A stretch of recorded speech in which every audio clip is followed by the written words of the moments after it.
Hi guys, sorry naputol yung last part, so continue na lang another part 2. So, recap lang tayo. Gagawin natin is yung schematic na to. So, tapos na tayo dito. So, itong sa button, ito na yung gagawin natin. So, ito na yung nagawa natin so far. And patuloy natin siya sa dito.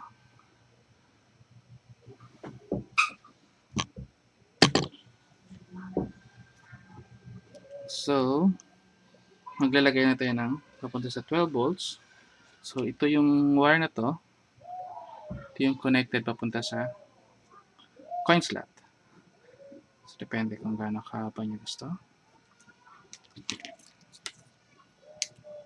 Ganyan.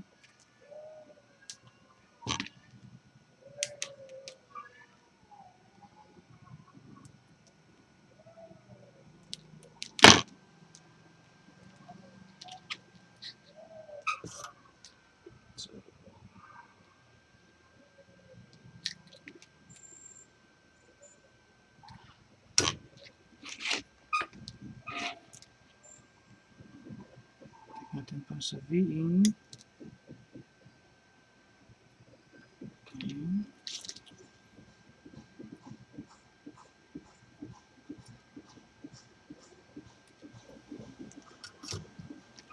So, yan. Natin para sa 12 volts. So, kung dito natin nalagay ito, yan. Ito naman yung para sa part ng sa sensor. So, ito yung measurement. Ito nakahaba.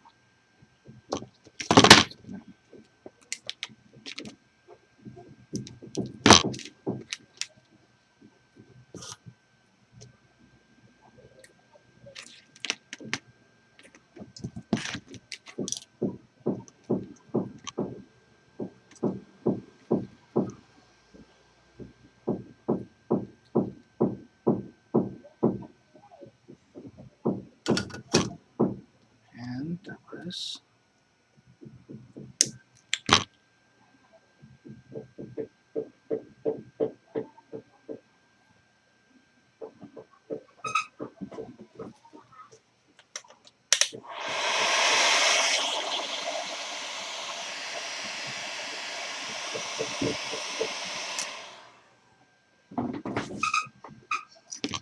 so, yan. So, ito ngayon is para sa coin slot natin. Saka, ito. So, gagawin natin is magamit tayo ng connector. Ito. Tatlo. 3 pin. Para siya actually dito. 12 volts. So, kasi stop siya na ganyan. Diba? So, para magamit ito, kailangan nyo ng ganitong connector. Dito lang siya. So, para gawin yan, kailangan natin yung sa gitna.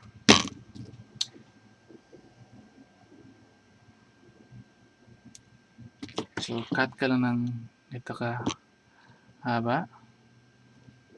Tapos, pasok natin siya ganyan.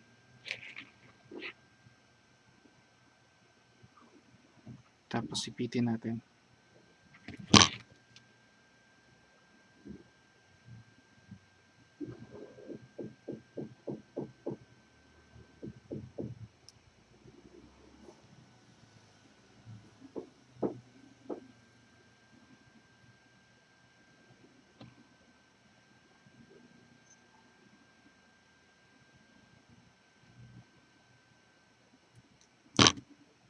So, ito yung maging setup niya. Focus.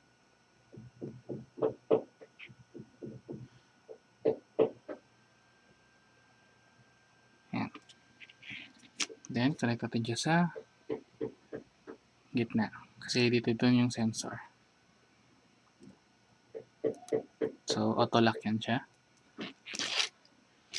Next is yung sa positive.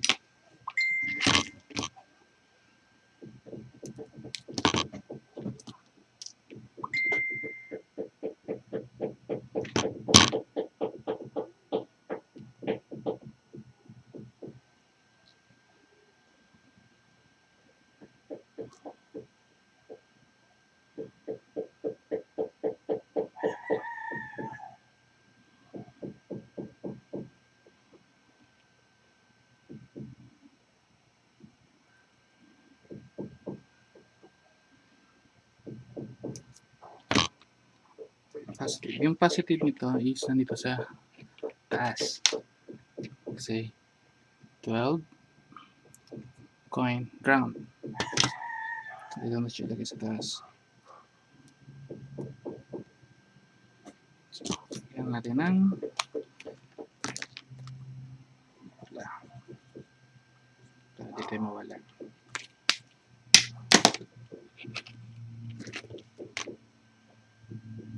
Accessing sa ground.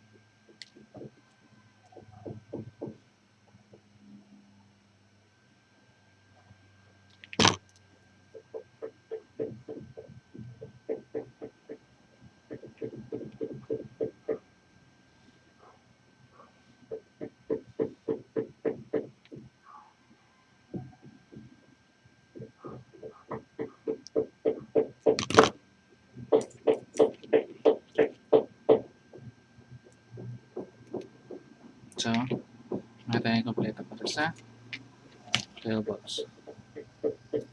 So, ito yun na banda na connector.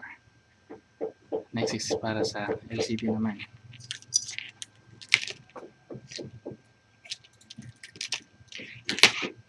So, sa LCD, itong D1 is actually yung SDA.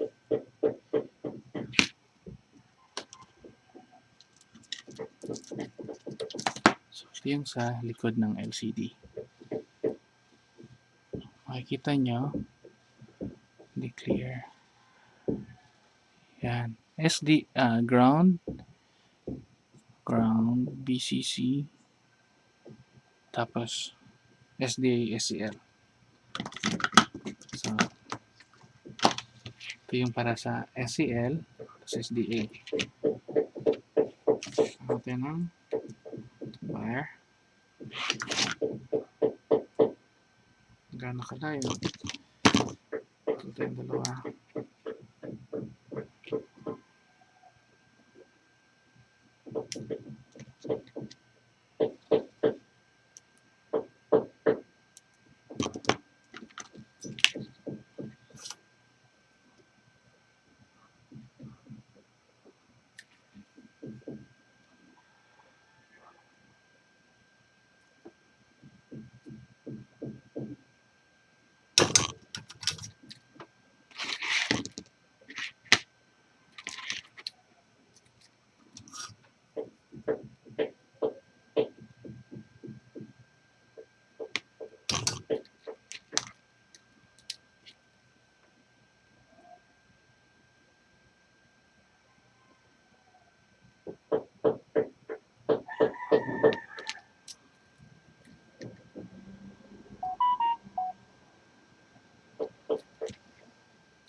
Ayan.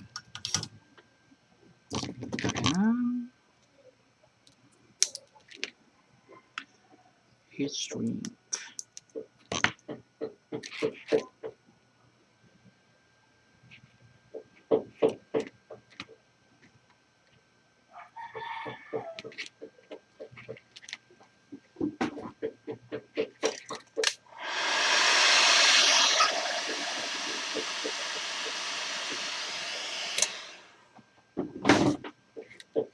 So, ayan.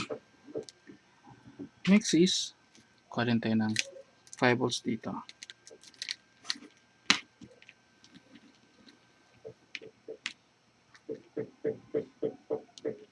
So, kuha tayo ng connection para sa 5 volts.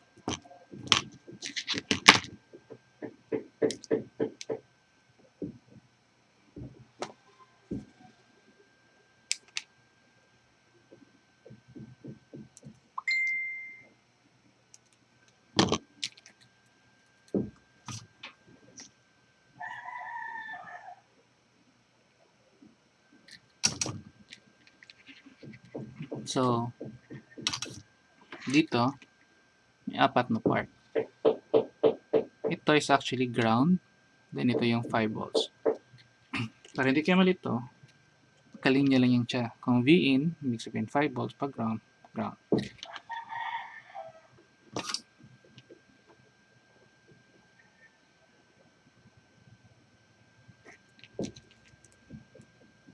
Ito na yung connect ko.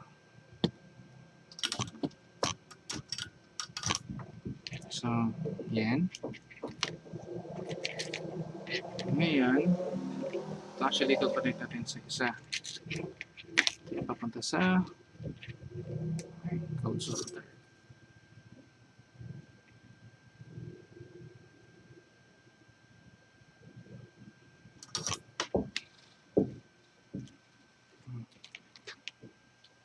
Dito na part yung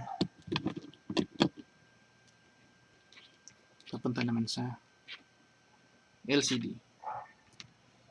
So, unahin natin yung sa power para hindi tayo malito.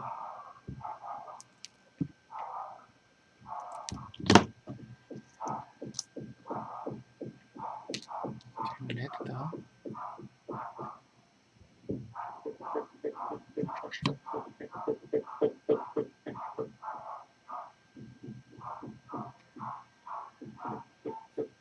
Actually, hindi niya na-need ng ganito. So, mas gusto ko lang kasi para mabilis mag-connect, disconnect. Pwede nyo actually i-solder lahat. Para sure na walang matatanggal.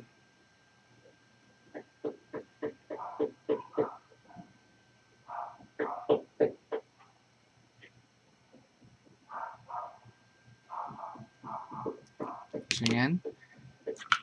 So, try na natin yung pagkasunod. Meron tayong ground tapos VCC. So, ganyan. Ganyan siya yung setup. Open yung ground. Yung ground. Tapos yung VCC. Yan, ulit natin ng mark. Para tatingin sa power na part. And next is SDA sa SEL.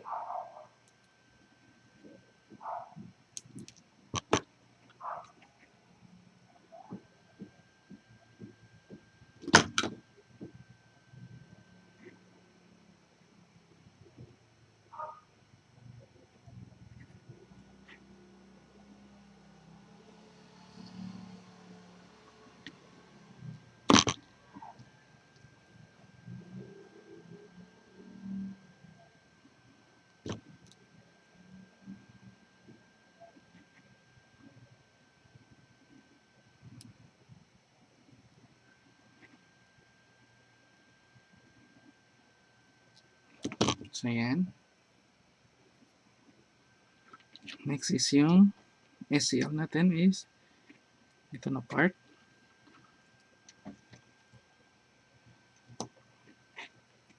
Ito. SEL. Tapos yung SDA.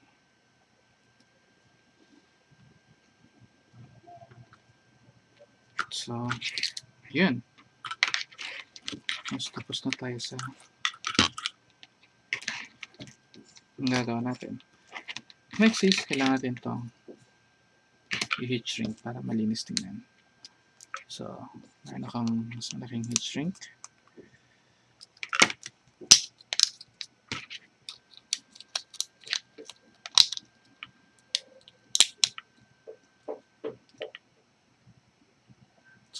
Ganyan.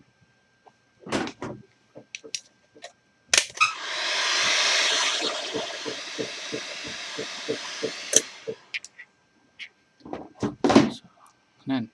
So, nakatago na siya. Okay. Now, kailangan natin siyang i-test.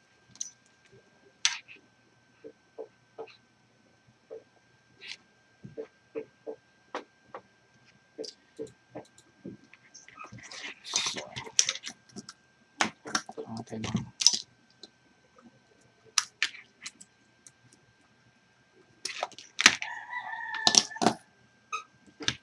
I-connect natin yung sa ito muna natin.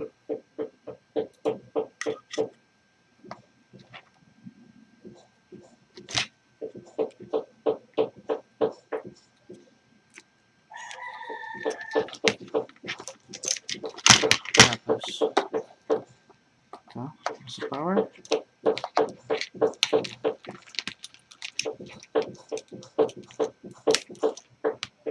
Then 12 volts.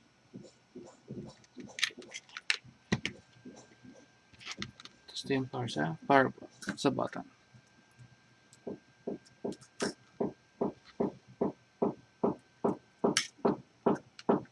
Ganun. Then test natin.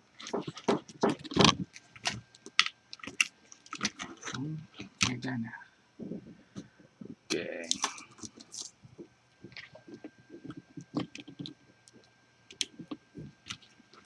Ayan.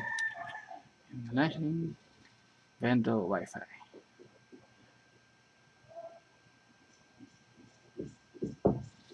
So, yan guys. Thank you.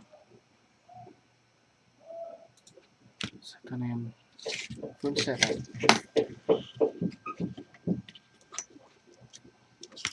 Okay guys, so don't forget to like and subscribe. So next is configure naman natin itong MikroTik. Ito yung sa next natin na video. Configuration ito. So pwede kayong gumawa ng sarili yung ganito. Pwede nyo sundan yung ginawa ko or diretso na connect sa mga parts. So yan. Take note, ito ulit yung schematic. Then sa coin slot, dalawang 10K resistor. Sa button, LCD, then sa DC to DC. So mapansin niyo, konti lang yung pinaka parts natin. So yan guys. Thank you. Click nyo yung bell notification para ma-update kayo. So, and thank you guys.